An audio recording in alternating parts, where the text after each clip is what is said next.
4 रकतों वाली नमाज में अगर दूसरी रकत में अत्तहियात पढ़ना भूल गए और तीसरी के लिए खड़े हो गए तो नमाज को कंप्लीट कैसे करेंगे, ये इनका सवाल है। तवज्जो के साथ इसकी तफसील समझ लें। ये बात याद रखें, चाहे आप 4 सुन्नत पढ़ रहे हैं, चाहे आप 4 फ़र्ज पढ़ रहे हैं, चाहे आप 3 वितर पढ़ रहे हैं, यानी जिस भी नमाज में आपने दूसरी रकत में अत्तहियात पर बैठना था,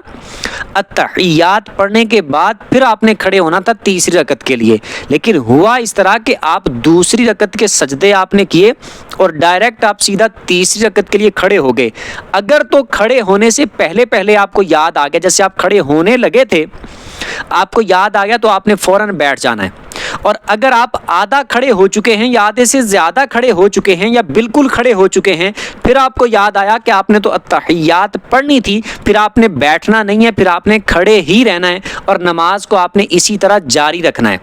नमाज की जितनी रकतें बाकी हैं वो आपने पढ़ लेनी है, जिस तरह एक तरीका है उसका पढ़ने का उसी तरह पढ़ लेनी है। आखिर में जब आप चौथी रकत में या तीसरी रकत में, जैसे फ़र्ज़ हैं मगरिब के या वितर हैं, जब आप आखिरी रकत में अत्तहियात पे बैठेंगे उस वक़्त आपने अत्तहियात पढ़ के एक तरफ सलाम फेरना है, फिर आपने 2 सजदे करने हैं, फिर दोबारा से अत्तहियात पे बैठ जाना है, यानी कि आपने सजदाए सहव करना है। दोबारा से अत्तहियात पे बैठ के अत्तहियात दुरूद दुआ पढ़ के सलाम फेर के आपने अपनी नमाज कंप्लीट कर लेनी है।